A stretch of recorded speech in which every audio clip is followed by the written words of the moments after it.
Bab 2457, harus dibunuh. Jerry yang sudah menghabiskan 30 tahun di dunia itu dengan identitas Tiano, dan benar-benar lupa bahwa dia adalah Jerry Yang. Di dunia baru, di pihak Tetua Agung, sekelompok orang sudah terperangkap di dalam gua selama 3 hari. Bagi mereka, 3 hari ini seperti bertahun-tahun penderitaan. Tidak ada cahaya matahari di sini, hanya beberapa lilin redup yang menerangi mereka, tidak ada makanan atau minuman, dan tidak ada udara segar yang masuk.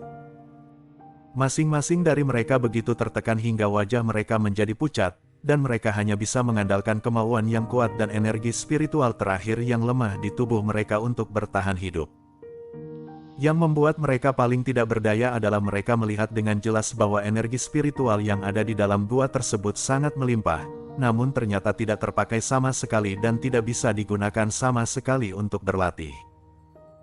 Pintu batu, satu-satunya jalan keluar, juga sangat kuat biarpun semua orang bekerja sama untuk menyerangnya, mereka tidak dapat membukanya sama sekali. Setiap hari, mereka hanya bisa melihat Jerry yang di lapisan beku. Tubuh dan wajahnya dengan cepat mengalami perubahan besar, dari wajah seorang pemuda aneh di hari pertama menjadi wajah seorang pria berusia 60 tahun sekarang. Saudaraku, apakah kita akan mati di gua seperti ini? Sudah 3 hari, dan tidak ada cara untuk keluar, dan saudara yang menjadi seperti ini lagi. Doreen Motey sangat lemah, dan wajah cantiknya sekarang sangat pucat, dan bibirnya juga putih dan tidak berdarah. Dia sangat ingin menyelamatkan Jerry Yang, dan dia melepaskan semua energi spiritual di tubuhnya tanpa ditahan. Saat ini, dia lebih lemah dari orang lain, dia sangat lelah sehingga dia hampir tidak bisa membuka matanya. Dia bersandar pada Miles Motey dan bertanya dengan lembut. Miles Motey memandang adiknya seperti ini, dan merasa seperti ada pisau yang terpuntir di hatinya. Dia memeluk Doreen Motey dengan lembut dan ingin membantunya mengirimkan energi spiritual. Namun, di gua ini, semua orang sudah menjadi manusia biasa dan tidak ada yang bisa dilakukan. Miles Motey hanya bisa menghibur adiknya, apakah kamu lupa bahwa Tuhan yang akan mengejutkan kita setiap saat? Jangan khawatir, dia tidak akan mati seperti ini, begitu pula kita. Ini hanya pertarungan kita dalam ujian, kamu harus bertahan. Beberapa orang di samping mengangguk, menyetujui kata-kata Miles Motey.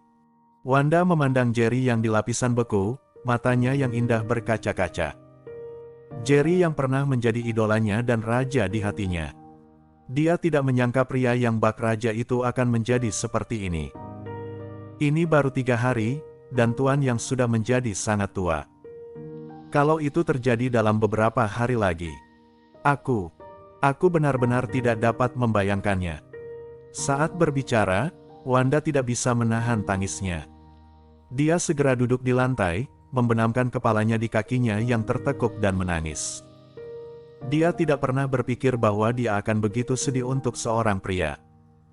Dia tidak pernah berpikir bahwa dia akan sangat merindukan seorang pria. Adapun Jerry Yang, dia sudah mencapai kondisi tidak mementingkan diri sendiri dan sudah sepenuhnya terintegrasi ke dalam identitas Tiano. Pada malam kedua setelah ujian, begitu dia tertidur, 2 sosok datang ke kamarnya.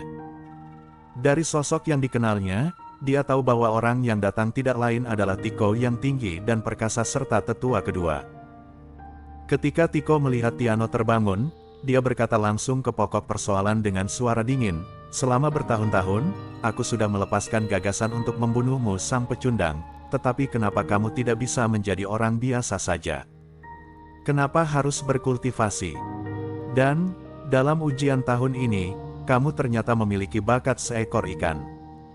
Dick, kamu benar-benar mengejutkanku. 10 tahun setelah kamu lahir, kamu memiliki 10 ikan. Sekarang sesuatu yang aneh terjadi lagi. Kamu membuatku merasa dalam bahaya lagi, aku harus membunuhmu.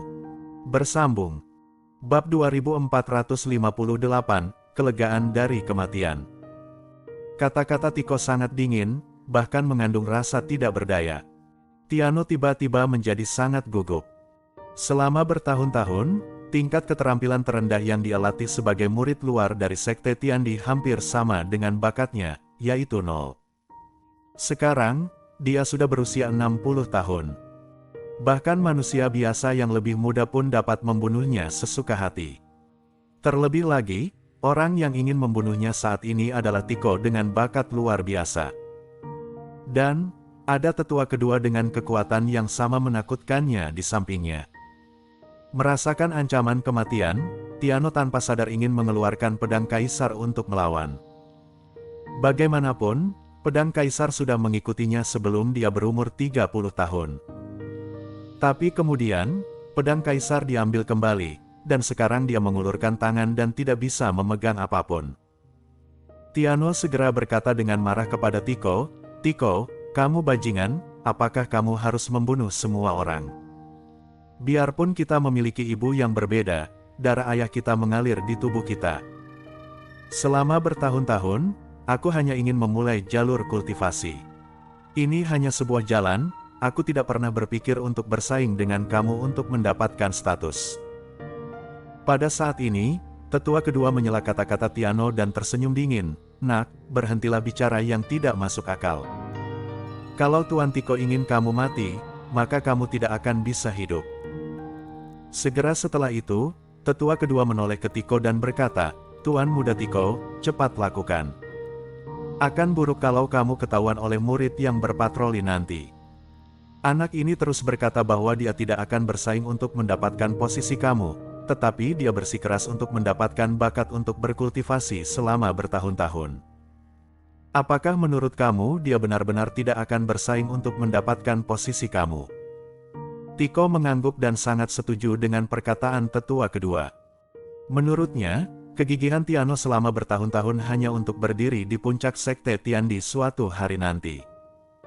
Namun dalam pandangan Tiko, jabatan itu hanya miliknya, dan siapapun yang dapat mengancam jabatan tersebut harus mati, bahkan saudara-saudaranya. Segera, tetua kedua berlari ke pintu untuk mengawasinya, dan Tiko melangkah ke samping tempat tidur. Setelah memaksa Tiano ke sudut, kekuatan spiritual yang sangat menakutkan meledak dari tangannya. Kekuatan spiritual ini adalah sesuatu yang selalu dia sembunyikan dan tidak pernah dia tunjukkan di depan orang lain. Namun serangan ini tidak hanya dapat membunuh Tiano secara langsung dengan satu pukulan, tetapi juga menghilangkan kecurigaan Tio. Lagi pula, tidak ada yang bisa membayangkan bahwa kekuatannya sudah mencapai tingkat yang mencengangkan dan menakutkan. Mata Tiano tiba-tiba menjadi sangat dingin. Biarpun Tiko baru saja melepaskan semburan energi spiritual dari telapak tangannya saat ini, tekanan yang dilepaskan sudah membuatnya tidak bisa bergerak takut sama sekali saat ini. Secara logika, bahkan kalau seorang kultivator biasa berdiri di sini, dia akan takut dengan niat membunuh yang kuat ini, tetapi Tiano tidak memiliki kultivasi sama sekali, jadi dia seharusnya ketakutan. Namun wajah Tiano sangat tenang. Bahkan dia sendiri tidak tahu kenapa dia begitu tenang, seakan yang berdiri di depannya bukan seorang master melainkan badut. Segera, wajah tenang Tiano menunjukkan senyuman mencela diri sendiri, dan dia berpikir dalam hati, apakah aku benar-benar sia-sia? Mungkin ketenangan sekarang ini hanya karena kematian akan membuatku lega. Bagaimanapun, setelah bekerja keras hampir sepanjang hidupku, aku tetaplah pecundang. Selama aku mati, obsesi di hatiku akan hilang. Tiano percaya bahwa kematian adalah satu-satunya cara untuk melepaskan obsesinya dan sepenuhnya menyingkirkan kehidupan yang diejek oleh orang lain, sehingga dia dapat menghadapi kematian tanpa rasa takut. Ketenangan Tiano dan senyuman mencela diri sendiri di wajahnya menghantam Tiko. Dalam pandangan Tiko, ini adalah penghinaan dan provokasi Tiano terhadapnya. Setelah beberapa saat, energi spiritual di telapak tangan Tiko menjadi sedikit lebih kuat. Segera, dia mengertakkan gigi, tampak garang, dan menamparkan Tiano dengan telapak tangannya, "Pergilah ke neraka." Bersambung.